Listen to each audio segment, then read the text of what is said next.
Outside of my Hawks, Zak Butters is my favourite player in the competition, and he is set to be last season's Nasiah Wanganeen-Miller, as in the hottest signature in the game. So I thought I would go through every club and decide are they a perfect fit, a good or a great fit, probably not a fit, or just, not going to happen for every club. I think it's more fun than just going, oh, here are the three main names that we already know. There's going to be plenty of nuance and objectivity behind this.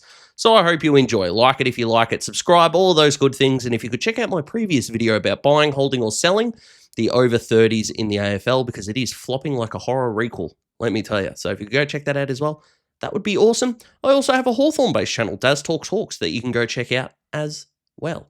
Let's do this. And this is not going to be the only team that I do this for. It's not the only player that I'm going to do this for. Got a couple more that I want to do.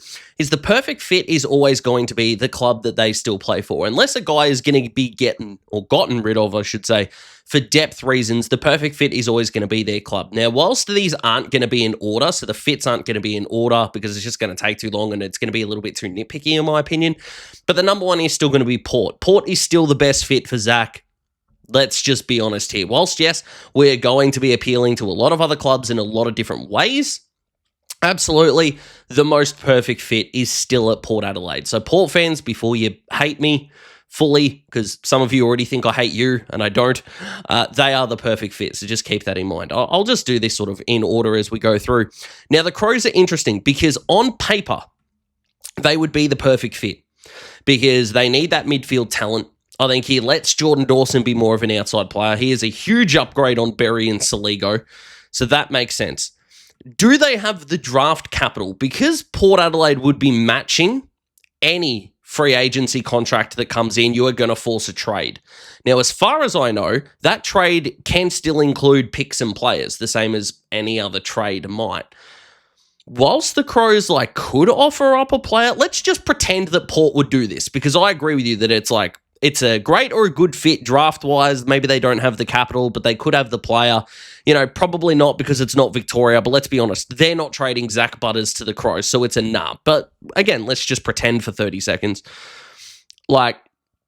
2 first-round picks and Josh Rochelle, which, by the way, I don't think Crows fans would do, by the way. I'm not suggesting that they should. Of course, picks 7 and 8 is what it cost Gold Coast for Christian Petrarca, which, of course, is what it costed what Melbourne got. It's not necessarily what Gold Coast gave away, and I did that in an earlier video describing that fully, but I just don't think that there are enough players that Adelaide would be like, yeah, let's do this in order to chase the flag. And I also don't think the draft capital is there, and they're not trading him to Adelaide. So Adelaide belong in nah, even though, again, paper-wise, if you took out logistics, I would put them in perfect.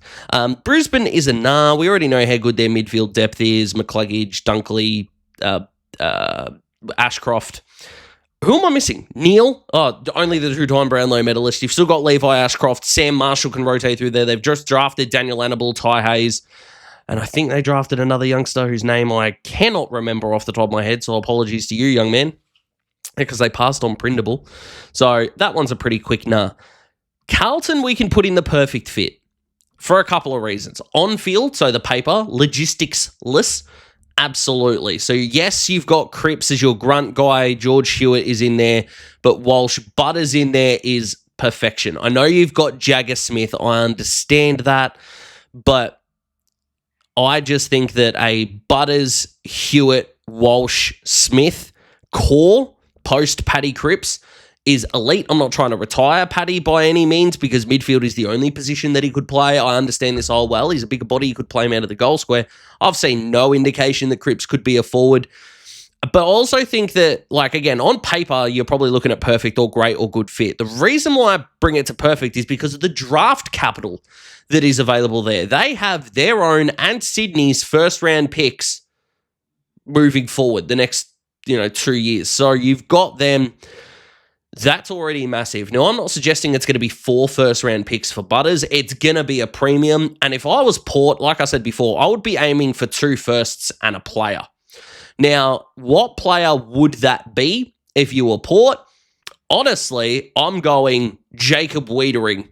And you're going to get told no, obviously. Carlton fans, don't hate me for this. I'm talking Port Adelaide here.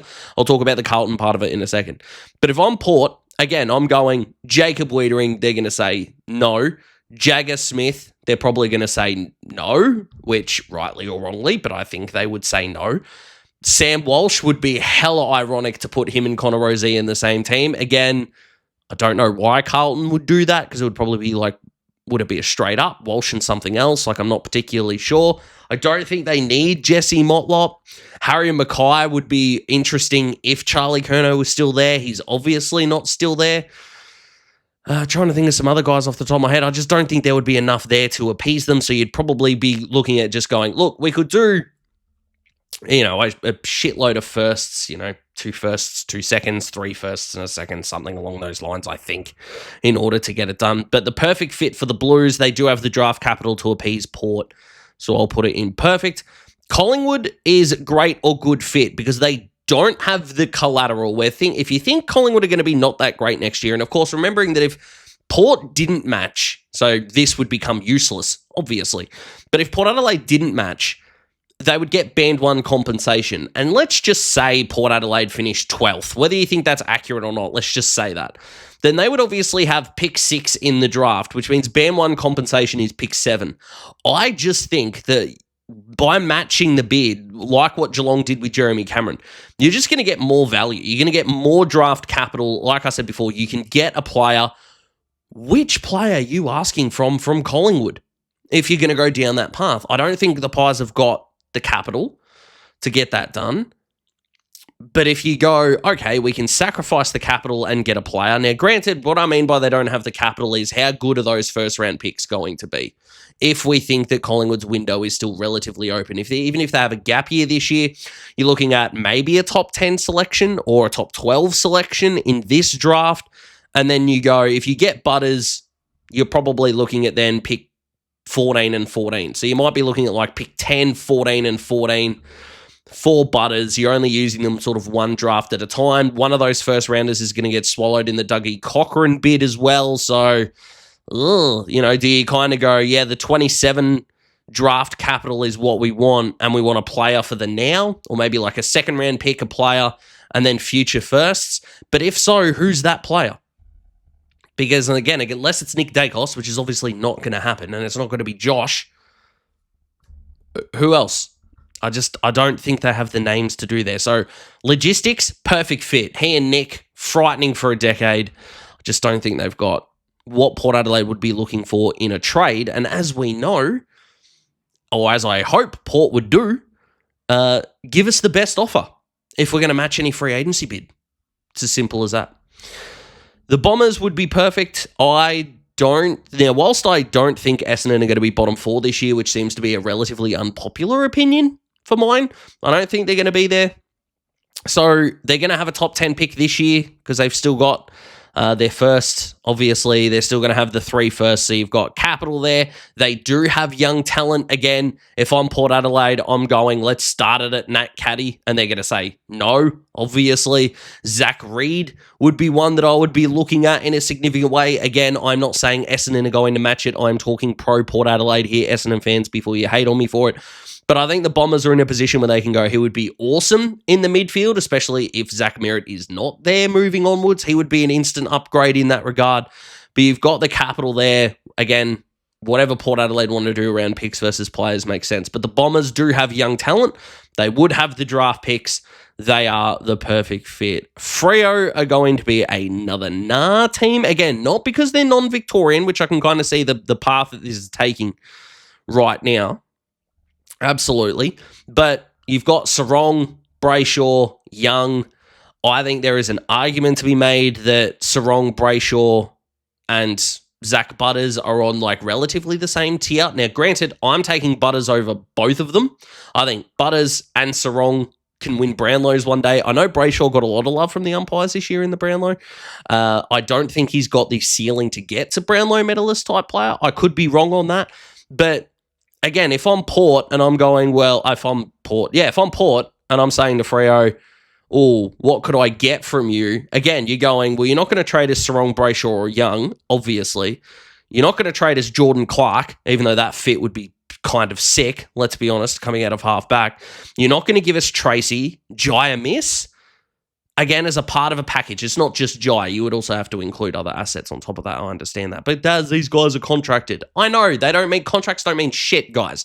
Right? You can work around these things in a significant way. Because you could if you were Port, because I don't think Freo are going to have good draft assets here. But if you were Port, do you take a punt on like 2 players? So if you take like a step down, do you look at a Nathan O'Driscoll, Heath Chapman, that tier of guy?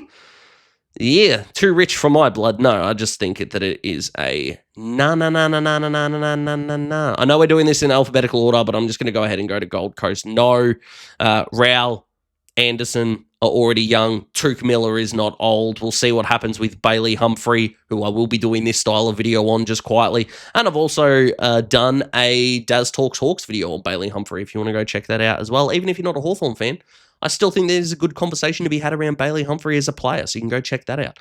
But yeah, they've got the midfield talent already, and their their salary cap is going to be stuffed moving forward. So I just don't think that is going to be a viable option in the slightest. Geelong don't have the capital, as in straight up. I know they got the 3 teens picks for Jeremy Cameron. The trade space has changed. I think 3 Geelong firsts for Zak Butters is just not enough. Do Geelong have the young talent that they could entice? Like, again, if I'm Port, Shannon Neal or Connor O'Sullivan, that's what I'm asking for. And if Geelong say no, and they probably do, you know, I would be saying no. Now, I can kind of understand that people go, well, if he nominates Geelong, you got to make a deal happen. But then I'm saying to Geelong, well, we want 4 firsts. I get people are going to turn around and go, yeah, but how much power do you have if you nominate a club? And this is where I hope that Port do what happened with Charlie Curnow. And Carlton go, no, give us the best deal or we're not sending you anywhere. And I just think that is the way to go. I really do. So Geelong, whilst they're a perfect fit on paper, Holmes, Smith, Butters, whether you think Bailey Smith's going to be at Geelong long term, then you've of course got Tommy Atkins, Jimmy Warple there. I'm going to go great or good fit. Like I said, Collingwood, Geelong, they're not in order, guys, but it's going to be too nitpicky. GWS are really interesting because, again, I'm not as high on the Giants next year as a lot of people are. I think losing a wildcard game is probably where I have them. So in that 7, 8, 9, 10 slot. Now, granted, they lost an elimination final this year, so that's not a big drop-off, by the way. But again, you're looking at it as, will they have the draft capital? Now, they gave up nothing to get Clayton Oliver, Green, Callaghan, and Butters as a starting 3 is fucking frightening, to be completely honest with you. In terms of, like, again, if Port want to go down the young talent path, like Jack Buckley, again, would be what I'd be asking for. And I know you can probably pick up on a pattern that I am looking at either midfield talent to replace or key defenders in terms of like for likeness. I know he's not from South Australia, is from Western Australia, but Darcy Jones, even coming off the injury, would be an enticing piece that they could look at. Joe Fonte, who I think is due to go to an absolute another level. I had someone in my comments not too long ago talk about Cody Angove as a breakout player, which I like. I don't know whether he'd fit Port Adelaide entirely, but I think it is a great or good fit. I think he is a massive upgrade over whatever the hell they're going to do at their third midfielder spot. Stephen Coniglio, Xavier O'Halloran, whatever they're going to do in that regard. Brent Daniels might go through there for some CBAs. Whether Toby Green is going to go through there, I'm not sure. So the fit is spot on. The draft capital, is not great, I don't think. Hawthorn, again, for me, logistically perfect fit. But if we're saying that Collingwood and Geelong are not going to have the upwards of draft capital to go, here you go, then the Hawks are going to have to offer up talent. It's clear we don't want to get rid of Cam McKenzie. I highly doubt we want to get rid of Josh Ward. We don't have a young, proven-ish key defender. So, like, Noah Mraz in a deal is just not going to offer a whole lot, to be completely honest with you. If I'm Port, Cal Shadir is who I'm asking for. But if I'm being completely honest, the only 2 players for Port that I'm going, let's bring you into the conversation if you don't really have the draft assets that we want, are Nick Watson and Josh Weddle. And I love Zak Butters, as I said in the intro of this video. I am not giving up. Zak Butters is my favourite non-Hawk player. Josh Weddle and an asset for Zak Butters, I'm saying no, which hurts my soul.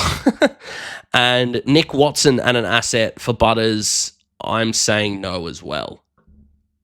that I want to throw up in my mouth. So the great or good fit, I'm going to leave here for the Hawks because, again, we don't have outrageously good draft capital, or we won't.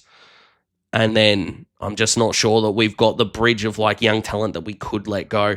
Connor McDonald is a name potentially you could throw up, although I don't think high half forward is going to be a position of need there for the Hawks as well. And other than that, you're kind of looking at, we're not going to give up Jack Ginnivan, I don't think. I don't even know if Port Adelaide would want him, but I'm not giving up Guinea, I don't think, in this regard. And then you're starting to run out of names. Because I don't think Port Adelaide would do a Mitch Lewis deal because he just can't keep himself fit, if that's fair enough. Melbourne, I am going to go with probably not. And the reason why is actually logistics-wise is kind of backwards because on paper, the fit would be really good. Now, he doesn't fit the rebuild that Melbourne are trying to do through their midfield. So you've got Jack Steele, who, of course, they got across Viney as your contested guys. They're going to rotate Cozzy, Trent Rivers, Harvey Langford. I wouldn't be so shocked to see Jake Bowie go through there, although he could just be the general down back. Shout out fantasy owners, because I think Jake Bowie is going to be phenomenal this year. I really do. Although, take this from someone who never does well in fantasy. So, think of that what you will. And look, Butters is going to be, 25? Are you 25 years old, Zach? How old are you, son? Let's have a look. Zak Butters, age. How old are you? Yeah, you're 25. Yeah, sick. And you're not going to turn 26 until the finals, or just before the finals. So that works out nicely. So 25 years old, again, is definitely not old. Duh. But you've got Xavier Lindsay that can roll through there as well. I just think they're probably not, because I don't think giving up the assets right now, I just think Melbourne are a year, 2 years behind that trajectory at this point in time. I could come around to it, but no. North Melbourne are probably not, for pretty much the same reasons. Actually, no, not really. Not the same reasons. What am I talking about? Now, Butters is better than every midfielder North have got if you don't count Harry Sheezel as just a mid. I don't really know what the hell I classify Harry Sheezel at, but I'm taking Butters over LDU any day of the week if I was offered that. If I'm Brady Rawlings, or if I'm North, and Port Adelaide for some reason, I don't know what the reason would be, but for some reason said, hey, we'll do we'll match your contract bid. We want Luke Davies-Uniacke for Butters straight up. I am walking LDU to the door. And I don't really see how anyone could argue with that, but good luck to you, because LDU's older, and in my opinion, just not as good. Is LDU older? Luke Davies Uniacke. Are you 26, 27? That's not how you spell Uniacke, Daz, you moron. Now, that's AI. I don't really know if I trust that. Well, it's the same date. June 8th, 1999. So you're looking at, quick math off the top of my head, 16 months younger is Zach. That's not right in the slide. Yes, it is. September 2000, June 1999. Yeah. So he's 16 months younger and he's better. Like, that would be a ridiculously good deal. In terms of young talent, again, that Port Adelaide could want. Now, granted, maybe that's not the case because North's draft picks are just going to be really good. Now, North don't have their second next year. And depending if Jason McCartney's son, Aiden, I think his name is off the top of my head, if he nominates North, then North are going to need their picks anyway. So I think it just becomes way too messy. Richmond, again, the draft picks would work out really well for them, but I'm going to go probably not. Maybe even a nah, because you've already got the amount of midfielders that they have. I just don't think he fits the timeline the same as Melbourne. So outside of Taranto and Hopper, who are, of course, still there, you've still got Josh Smiley, even though he's a little bit injured, but you've got Taj Houghton, Sam Lawler. You've just drafted Sam Grill. Thompson Dow got delisted. Who's the other guy they drafted? Noah Roberts-Thompson. You just drafted as well. I feel like I am missing some obvious names here. Kane McAuliffe, my man, the South Australian stallion, who can roll through there as well. Tyler Sonzi, who could still roll through there as well. And it's not that I would take these guys over Butters. It's just clearly the Richmond plan is to bring these guys up together. So getting rid of, that talent. If I'm Port, I'm going Josh Gibkiss and draft picks. I don't think Richmond would do that for what they want to do. Or if you want to replace him with a midfielder, Sam Lawler. Again, I'm not saying Richmond should do this, but if I'm Port, this is what I'm asking for. You have to go outrageous, and then scale it back. I just don't think Richmond can scale it back to a point where it makes sense for either team, to be honest, unless Richmond want to go, here are our first round picks for the next 3 seasons, but then you're stalling the development of your rebuild. So, yeah. St Kilda. Okay. How high are you on St Kilda's chances? Because just because I gave up the pick 7 for Flanders, you got Flanders, Nazai Wanganeen, Miller, Winhager, Philippo that can rotate through there, Darcy Wilson, who apparently is doing CBA work according to some track watching stuff that I've seen. It's not that I don't pay attention, but it's kind of like, I'll read it on Twitter, I'll file it away, and then I'll go from there, because preseason games, all that, post-Christmas is when that gets more and more important, to be honest. So they might have the draft capital. He would fit the win now. They've got the young talent that Port Adelaide could ask for, so I might chuck them in the other great or good fit. Really would. Interesting. I would not have said that coming in, but the more that I think about it, that now, look, granted, Port would go, give us Cal Wilkie. They would say no. Give us Alexander Taru. St Kilda would say no. On top of assets, by the way, for Taru, not for Wilkie, I don't think. So you work back from that. Mateus Philippo is a South Australian. So him plus assets. And again, assets are like premium assets too, guys. I'm not trying to underplay this in the slightest. So I think Port Adelaide have got a lot of questions to ask. St Kilda would have decent enough draft capital and would be backing themselves in that draft capital, especially in future years, would be awesome. I don't believe St Kilda have a top 10 talent in their academy this year from what I've been reading. Brisbane could. Gold Coast have got 1. Dougie Cochran, Cody Walker, and who am I missing? Aiden McCarthy. If he's going to be a top 10 talent, we'll see how he develops this year.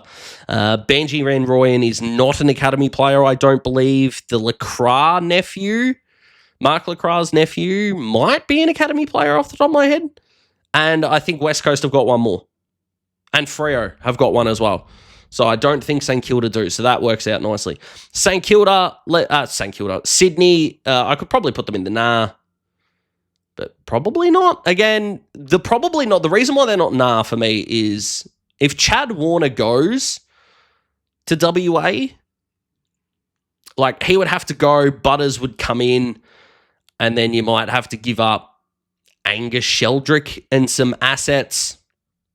You know, you'd think in terms of key defenders, again, they would probably ask for Tom McCartan. Sydney would probably say no in that regard, because who else would they have? Patrick Snell is 192 centimetres. That is not tall enough to combat that. Do you want to go down the tall forward mark, depending on what's happening with Ollie Lord moving forward? So you'd be looking at, Logan McDonald and assets. That's interesting. Excuse me. But I don't think so. Probably not. West Coast, again, you're looking at great draft capital if they wanted to do that. There would be young talent, I think, that they could go after. So I might put them in great or good fit. Again, why? It doesn't fit for Zach because, again, it's probably going to be Victoria. I understand that. But let's pretend that's not a thing for a second. I just don't see how he lines up, Melbourne, North, maybe not North, but Melbourne and Richmond definitely in terms of the rebuild. West Coast are in a deeper rebuild than all of them. They're probably going to be chasing Chad Warner as well, so I think they can belong in there. And then the Bulldogs for me are perfect fit. And number 1, they're probably going to be the favourites to land him. Number 2, I'm still not convinced the Bulldogs are flag contenders, so you're still looking at like 3 picks in the teens if the 3 firsts, again, is going to be the scope of what Butters is going to be worth. So that's definitely something to consider, for sure. But there is, again, some young talent there. Riley Sanders would be top of my list. How the hell is he going to get a game, even though you've got Treloar and Libba who are a little bit older? But you're looking at it like Riley, you're moving down the order. I know Tazia coming for you hard, but there is a spot here for you. Rosie's at halfback, Horn Francis, Drew, Ollie Wines is not going to be there as much anymore. So here you go. Here are the keys to the Rolls Royce. Let's get this going. So that makes sense. Jed Buslinger could be a guy that Port Adelaide could look at. I'm a big fan of Jed. He doesn't quite have the body size yet. He hasn't really grown into his frame just yet. But that works out nicely. But I think the Bulldogs would be a really good fit. So Carlton, Essendon, the Bulldogs are definitely the perfect fits, of course, outside Port. In terms of Collingwood, Geelong, again, if they play hardball, I just don't think Port Adelaide are going to get really good draft packages out of them. I don't think they would get a great one from GWS or Hawthorn as much as I would love Hawthorn, because perfect fit for Daz would be in this order. They could get a pretty good offer for St Kilda. I just don't know whether the Saints would be that invested, but maybe I could be wrong on that. The Eagles would be really hard for the rebuild, obviously, and then you've got So this the is other where I 8 stand teams with down the there. Zak Butters contract deal. Port Adelaide would be awesome if he could stay, of course. But there are my opinions, guys. Comment below. Let me know what you think. I would really appreciate it. Have yourselves a fantastic day. I have 2 or 3 more of these planned. So if you've got any player suggestions, chuck them in the comments as well. See you in the next video. Goodbye.